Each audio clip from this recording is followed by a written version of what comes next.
This is my second wall art piece. It's power carved using an angle grinder based power carving tool.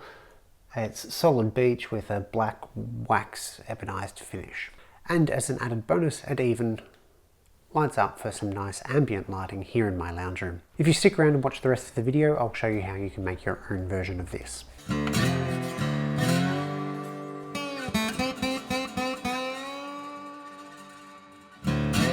I don't want to turn this into draw a circle now, draw the rest of the owl type scenario, so I'm going to cover the actual blank material that we're using first.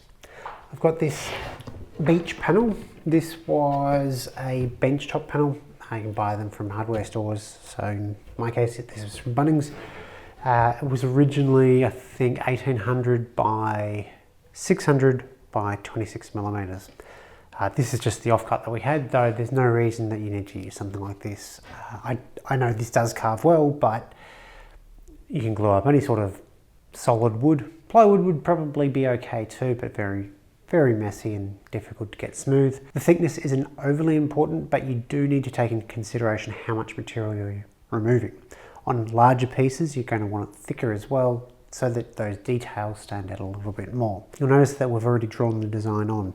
Now these lines represent where I'm not going to carve, so between these two lines here, I'm going to have the maximum depth, probably somewhere around that, and the texture lines, the Sharpie lines, are going to be the tallest parts, and they'll get sanded clean afterwards. Now we could carve the whole thing as it is, and that would be pretty neat. The only problem is actually cutting it down afterwards could be a little bit dicey and result in either chip out, tear out, or just be a little bit unsafe. I'm actually going to go ahead and rip off the extra sections now and divide it into 3 using the table saw and track saw.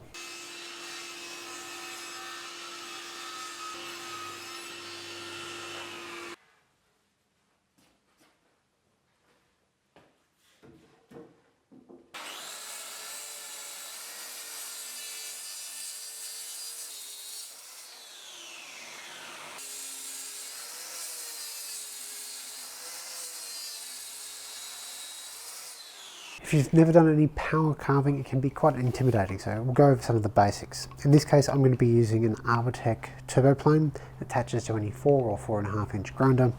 You can technically use it on larger grinders, but the problem is the guard is then either going to get in the way or not provide as much guarding because of the positioning and all of that. So it's best to use the correct size grinder for it.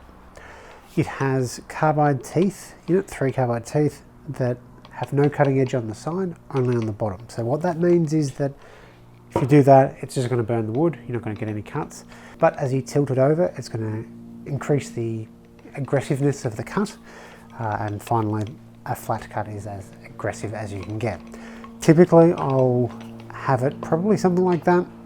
It's a good sort of medium in aggressiveness and in control, and a project like this is actually quite good for learning a tool like this because it doesn't have any overly complex operations that you need to do, and because it's an art piece rather than a functional furniture piece like say a seat, it doesn't, there's no right or wrong. It doesn't have to conform to a particular shape to be comfortable because you're not going to sit on it. Because we want to carve on all different angles and approaches, we need to have a fairly flexible work holding system. You can use a workbench with dogs, with clamps. You just need to adjust those reasonably frequently. You can also use the workmate or work center type things that have the sort of sawhorse design with the 2 clamping platforms. They work great. I don't have one of those.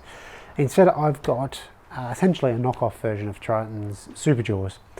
These work really well and allow us to clamp the workpiece in different ways quite quickly. So for a start, we can reverse the jaw so that it closes quite small, or it'll extend out to about 900 mil. In this case, I'm going to go the long direction, which is about 560 mil. Then I can clamp that down by flicking the switch, and that's nice and secure. That's not going anywhere. So these brown lines are the lines I want to avoid. I mean, it doesn't really matter at the end of the day, but I'll be working up to those. These will be the highest peaks. So there's probably two ways we can go about this. Start in the center of 2 points and work away at the material, or we can come in and sort of define the edge of each of these lines, then work the material away. I tend to like to rough out all my shapes first and then come back and refine them. So I'll do some light passes on these wider pieces next to the line, and then on some of these narrower ones I might start in the middle and work my way out.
So the 3 panels have got all their finish on, they're looking pretty spiffy. So I could hang these directly on the wall now, but as I'm going to add some lighting, I want to have a little bit of projection of the panels off from the wall. So like so, then we'll let the light come out at a better angle and be less blinding.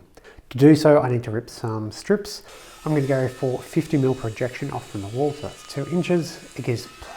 We had a bit of a play around with all different thicknesses, and that was about the largest we could go where it didn't look too funny, but gave the best light distribution.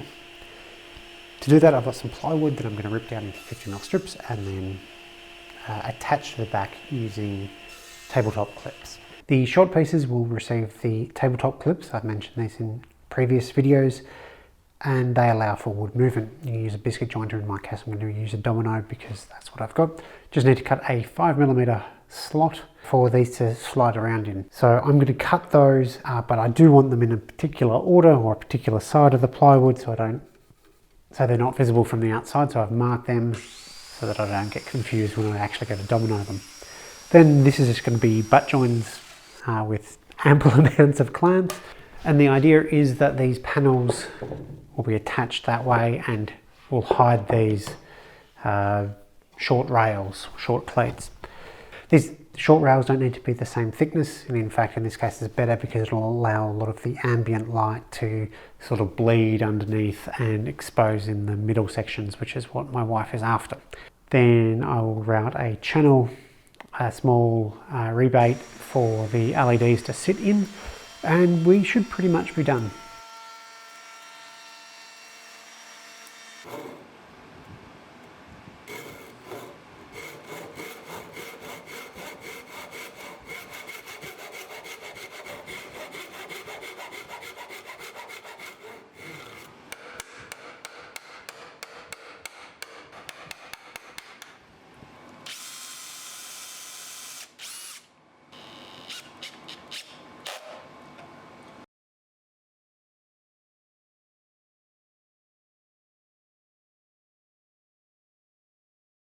To attach the frame to the wall, I'm actually going to use French cleats, aluminium French cleats. These are sold as French cleats for hanging up picture frames.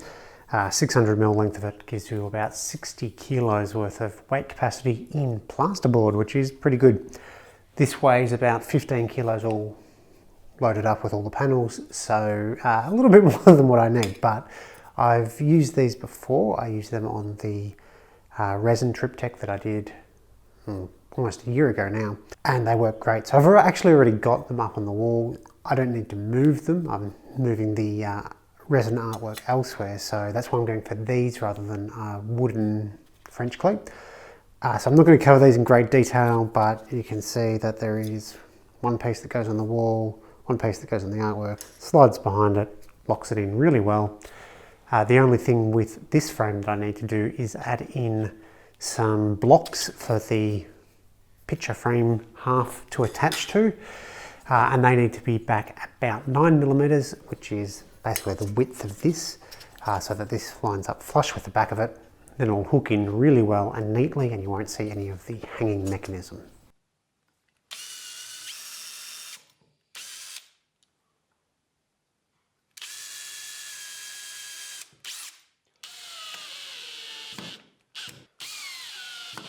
So the frame's going to have some lighting in it. I've got the fairly typical, inexpensive LED strip lighting. If you haven't seen this before, it is a strip of LEDs, and there are points where you can cut it or join it or whatever.